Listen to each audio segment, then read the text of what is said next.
안녕하세요, 김어준입니다. 그저께 군사분계선을 넘나들어 군이 기관총 사격을 가했던 괴 비행체는 풍선으로 밝혀졌습니다. 어제는 외교안보특보 내정자인 문정인 교수가 5.24 조치, 그러니까 천안함 이후 방북 불허, 교역 중단 등 전면적인 대북 제재를 이제는 전향적으로 풀어가야 한다는 발언으로 보수 진영의 집중 공격을 받았습니다. 지난 10년간 보수 정권 하에서 북한 뉴스는 항상 부정적이었고 지금도 풍선에 기관총을 쏠 정도입니다. 북한은 한반도에서 가장 큰 불확실성이죠. 인간은 불확실성을 두려워합니다. 원시 인류 때부터 숲을 속에서 뭐가 태어날지 모르면 두려워했습니다. 본성이죠. 이 두려움의 감정을 가장 손쉽게 처리하는 방식이 그 불확실성을 악으로 규정하는 겁니다. 공포스러운 대상을 윤리적 단죄의 대상으로 바꾸는 거죠. 그쪽이 훨씬 처리하기 쉬운 감정이니까. 무섭다기보다 나쁘다고, 무서워서 싫은 게 아니라 악해서 싫다고 하는 거죠. 저는 문재인 정부가 북한을 윤리적 단죄의 대상이 아니라 내 뜻대로 통제할 수 없는 불확실성으로 상대하길 기대합니다. 그 경우는 상대와 어떻게 예측 가능한 규칙을 정할 것인가, 그걸 놓고 따지게 됩니다. 하지만 상대가 윤리적 단죄의 대상이 되면 어떻게 처벌하고 응징할 것인가를 우리끼리 논하게 되죠. 한 국가가 다른 국가적 실체를 끝내 응징하고자 할 때 옵션은 하나입니다. 전쟁이죠. 한반도에 전쟁이 나면 이제 다 죽습니다. 김어준 생각이었습니다.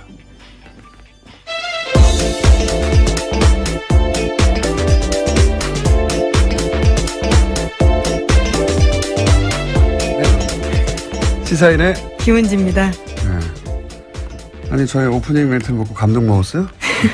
감동적인 표정을 짓고 있어요. 네, 굉장히 인상적으로 들었습니다. 뭐랄까, 아주 철학적 깊은 거죠. 스스로 그렇게 말씀하시니까 좀 놀랍네요. 시사인의 아까 했습니다. 했나요? 한 번 더 해요, 그러면. 네, 김은지입니다. 자, 오늘은 첫 번째 뉴스가 뭡니까? 네, 그동안 덴마크에 도피해 있던 정유라 씨가 한국 송환 결정을 받아들였습니다. 덴마크 검찰의 한국 송환 결정과 덴마크 지방법원의 1심 판결에 반발해서 고등법원에 항소를 한 상태였는데 어제 돌연 자진해서 항소심을 철회한 겁니다. 지난 1월 1일 덴마크 올보르에서 체포된 지 144일 만인데요. 덴마크 검찰은 한국 사업당국과 협의해서 향후 30일 이내에 정 씨를 한국으로 보낼 방침입니다. 이건 저희가 몇 차례 이런 뉴스가 나올 때마다 얘기했지만 정치적 망명을 받아들일 이 케이스가 안 되거든요. 절대. 시간만 지나가지. 그런데 시간을 끌어봐야 그 덴마크에서의 수감 기간은 국내 귀국해서 만약에 어떤 징계를 받는다면 산입이 안 돼요. 또 살아야 되는 거죠. 그래서 지금 정권 교체까지 된 마당에 더 이상 거기 계속 머물러 있을 이유가 없는 거고, 또 다른 측면에 이런 생각도 듭니다. 그러니까 정유라 씨가 귀국을 하면 아마도 이제 2대 사건, 그리고 삼성. 네, 승마와 관련해서요. 네, 뇌물건이 있습니다. 뇌물건에 관해서 이제 집중적으로 아마 검찰이 신문을 할 텐데 거기에 대해서 준비가 다 됐다. 뭐라고 답할지 이렇게 볼 수도 있겠죠. 예. 어쨌든 이제 아마도 대략 한 달 이내에는 성공이 될 것 같네요. 그렇죠? 네. 알겠습니다. 다음 뉴스는요? 네, 관련해서요. 어제 2대 학사비리 재판에 나온 최순실 씨가 시종일관 흥분하는 모습 보였습니다. 최순실 씨는 정유라 씨가 공범이라는 건 말이 안 된다라면서 두둔했는데 자신의 딸 정유라는 영혼은 죽고 육체만 산 채 삶을 지키고 있다면서 정유라의 상태를 거듭해서 설명했습니다. 검찰을 향해서는 비난의 목소리를 높였는데 어린애의 영혼을 이 정도로 죽였으면 됐지 감옥에 넣어야 시원하겠느냐라고 말했습니다. 뭐 부모 입장에서 이렇게 말할 수 있습니다. 예. 그리고 나서 장시호 씨에 대해서도 한마디 했네요. 네, 집안을 팔아먹고 있다라고 비난했습니다. 장시호 씨가 이제 최순실 씨에게 불리하게 작용할 증언을 몇 가지 했는데 그중에서 제가 가장 중요하다고 생각되는 발언 중에 하나는 뭐냐면 특검에서 조사받는 기간 동안 박근혜 전 대통령 자택에 가면 평생 먹고 살 돈이 있다. 금고에. 네, 비밀 금고 존재에 대해서 네. 폭로했죠. 근데 그 폭로 이후에 그 자택을 팔고 이사를 갔잖아요. 그러면 이제 장시호 씨가 이 이야기가 사실이 아니라면 굉장히 뜬금없는 내용인데 사실 개연성이 있거든요. 근데 이제 집을 이사하고 팔아버렸기 때문에 아마 있었다고 치더라도 대체 그게 어디로 갔을까. 예.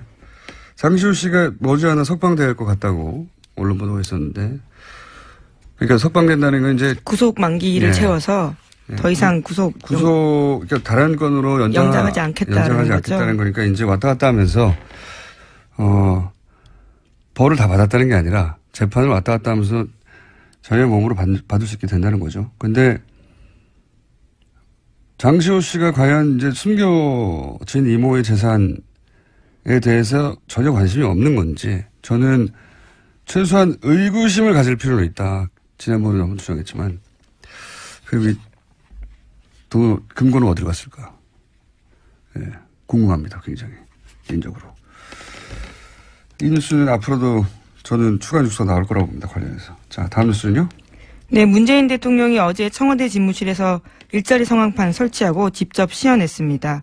또 속도전이라는 단어를 써가면서 상황판 설치에 대한 계기로 일자리 확대에 더 박차가겠다고 밝혔습니다. 이게 이제 청와대 발 홍보기사죠. 홍보기사라고 봐야 되죠. 상황판을 설치했다고 청와대에서 알려줘야 알 수 있는 뉴스니까. 상황판을 설치했다는 게 뭐 큰 뉴스는 아니고 그만큼 일자리를 챙기겠다는 의지 표명이죠. 예. 이건 그냥 기사를 읽으면 끝이라고 봅니다. 자, 다음 뉴스는요. 네, 집무실 모습이 공개돼서 사진 기사들도 많이 나왔습니다. 이게 이제 청와대와 홍보기사다. 예. 다음 뉴스는요. 네, 문재인 대통령이 미중일 정상과 만나고 돌아온 특사단과 어제 간담회 가졌습니다. 문 대통령은 사드와 위안부 합의 문제에 대해서는 할 말 제대로 했다 이렇게 강조했는데요. 특사단이 사드 배치 과정의 절차적 정당성이 결여되어 있어서 국회 논의가 필요하다라는 점을 미중 양국에 설명했고 위안부 합의는 많은 국민들이 정서적으로 수용하지 못하는 상황을 일본에 전달했다라는 사실을 언급한 겁니다. 미중일 모두 현안이 있으니까요. 러시아에 간 송영길 특사는 아직 안 돌아왔죠? 네, 아직 안 돌아왔습니다. 다 돌아오면 저희가 인터뷰해서 한번 뉴스는 팔로우 하겠고. 자, 다음 뉴스는요? 네, 오늘도 이어지고 있는데요. 이낙연 국무총리 후보자에 대한 청문회 있었습니다. 어제 첫날에 국회 인사청문회에 참여한 여야 청문위원들의 평가는 상반됐습니다. 여당인 더불어민주당 의원들은 뚜렷한 문제가 발견되지 않았다면서 총리로서의 도덕적 기준을 통과했다고 합격점을 줬습니다. 반면에 야당 의원들은 대체로 결정적 하자는 나오지 않았지만 해명되지 않은 의혹들이 있는 만큼 아직 판단하기 이르다라는 반응입니다. 이게 이제 부적격으로 아직 판단을 내린 야당이 없어서 통과될 가능성은 높은 것 같고요. 저도 어제 틈틈이 챙겨봤는데 보통 가장 자주 등장하는 아들 병역 면탈 문제 이거는 해명이 만약 맞다면 해명은 이제 내하수체 이상으로 뇌수술을 받아서 결국 가려고 하다가 못 갔다 뭐 이런 건데 이 해명이 맞다는 전제하에서는 개인 병력의 문제가 맞는 게 아닌가. 왜냐면은 병역 면탈을 위한 온갖 기법들이 등장했었어요. 그동안 아주 많은.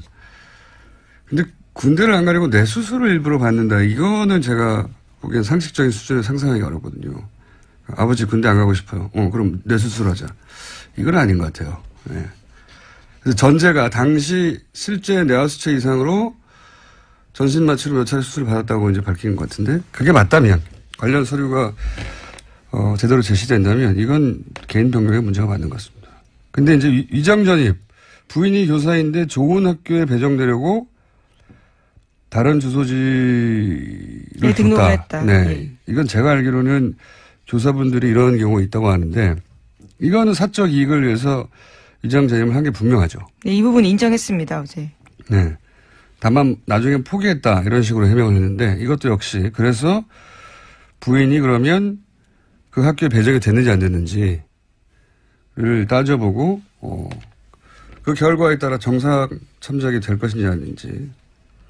이 해명이 사실이 아닌 거를 밝힌 건 야당의 몫이니까 이 해명이 사실이 아니면 결격 사유가 된다고 봅니다. 저는 개인적으로. 예, 개인적인 생각이긴 하지만. 자, 그런데 이제 개인 신상과 관련해서 결정적 하자를 잡아서 이거라고 야당이 제시하지 못했는데 아직까지는. 근데 쭉 답변을 듣다 보면 이쪽 진보 진영의 유권자라면 문제 삼을 만한 발언들이 있긴 있었어요. 김영란법 재검토라든가. 그러니까 개인 신상이 아니라 총리로서 가지고 있는 정책에 대한 생각들이 네. 현 정부와 좀 엇갈린 부분들이 있습니다. 도지사 시절에 규제 프리존 찬성했다. 이건 문재인 공약과도 충돌하는 거거든요. 예. 제가 보기에는 총리가 임명된 뒤에 이런 대목이 오히려 문제의 소지가 있거나 혹은 청와대와 조율의 필요가 분명히 보이는 거고요. 그리고 또 하나 인상적이었던 거는 여태 청문회가 대부분 신상 또는 자격, 그러니까 비위, 개인 비위. 예, 도덕성 검증에 예. 주로 포커스 맞춰 있었습니다. 이거는 청문회가 생긴 이후 이래로 항상 그래왔고, 예. 민주당도 그래왔고, 그래서 항상 등장하는 단어가 똑같아요. 부동산, 위상전입, 세금, 병역, 똑같은 레파토리거든요. 근데 어제 바른정당 김영태 의원이 제가 기억하기로는 거의 처음이었던 것 같아요. 총리가 과연 정책적 준비가 돼 있냐, 국정수행 준비가 돼 있냐, 이 방향에서 질문을 했어요. 예. 그 모두 반론에서도 드러나는데 잠깐 들어보시겠습니다. 저는 그간 총리 후보자의 언행을 살펴볼 때 우리 이낙연 후보자의 인격을 신뢰합니다. 따라서 신상 문제보다는 문재인 정부가 산적한 국가 인왕안을 헤쳐나가는 데 있어서 설정한 국정 방향 과제가 타당한지, 후보자가 단지 대통령의 대독 총리가 아니라 여소야대 정국에서 정국을 풀어나갈 능력과 자질이 있는지 국민과 함께 검증하는 데 주력하겠습니다.